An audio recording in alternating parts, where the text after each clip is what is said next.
Hey guys, my name is Aniket and you're watching Blaze Technica. So the Realme launched their most affordable smartphone Realme C1, which was almost similar to their own Realme 2 in terms of looks and specifications. If you want to know more about the specifications of the Realme C1, you can watch my unboxing video for that. So now I have used this phone for a month, and in this video I'll be telling you things which I liked about this phone, things which I did not like about this phone, and if this phone is worth spending your money. So this is my full review of the Realme C1. Let's get started. In terms of build quality, the phone is made out of plastic, but it doesn't feel cheap. Also, it feels pretty solid in hand. The back of the phone is glossy and laminated, which looks really good, but it is also a fingerprint magnet. So overall, I had no complaints with the build quality of this phone. Talking about the display, this Realme C1 has a 6.2-inch IPS LCD display with an aspect ratio of 19:9. The resolution is HD+, that is 720p, and it is protected by Corning's Gorilla Glass 3. The quality of display is also good. It has good colors and good viewing angles.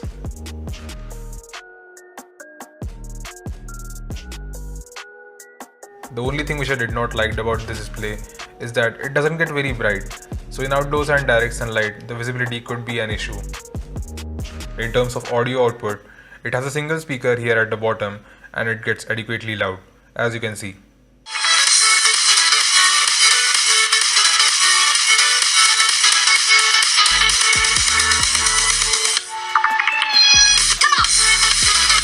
Cellular reception and call quality were also good on this phone. I had no issues with that. Also, it has support for dual 4G VoLTE. Talking about the hardware, this Realme C1 is powered by Qualcomm's Snapdragon 450 processor and it comes with 2GB of RAM. If you are a normal user, the general performance of this phone was also good.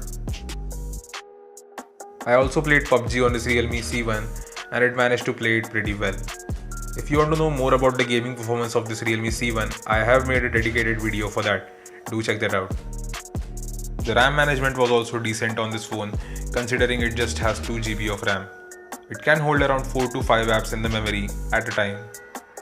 This Realme C1 has 16GB of internal storage, from which you get 8.67GB free.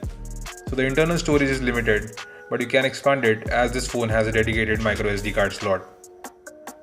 But this phone doesn't have a gyroscope sensor, so you cannot use it with your VR headsets. After hardware, let's talk about software.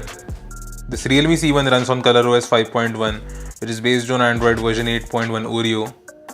ColorOS is a heavily skinned UI which brings some built-in features with it, but it is nowhere close to stock Android. But one thing I have noticed is that Realme seems to be limiting some of the software features in this Realme C1. Like you don't get the access to the theme store, and also you cannot expand these recent app icons.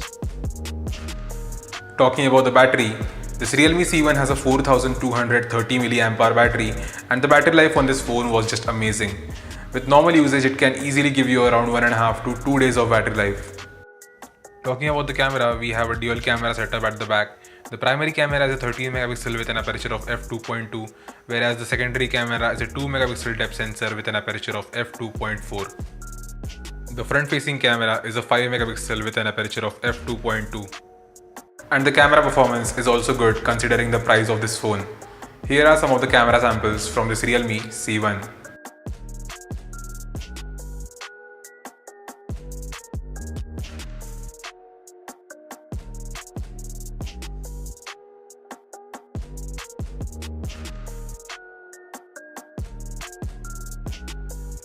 The rear camera can shoot videos up to 1080p, but the video quality wasn't that great, as the camera was continuously hunting for focus.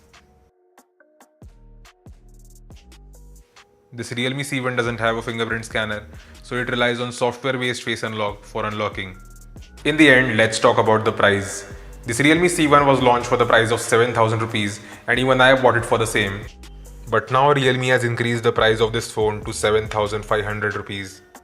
So to sum it up the review, if you are looking for a phone under 10,000 rupees and you want a phone with this notch design display, good performance, great battery life and a decent camera, and if you are okay with 2GB of RAM and 16GB of internal storage, then yes, you can buy this Realme C1. It's a really good phone. So that's it for this review of the Realme C1. If you have any doubts or questions regarding this phone, let me know in the comment section below and I will answer them. So if you like this video, then don't forget to hit the like button, and if you want to see more tech videos like this, subscribe to my channel. Thanks for watching. This is me, Aniket, signing off, and I will see you guys in the next one.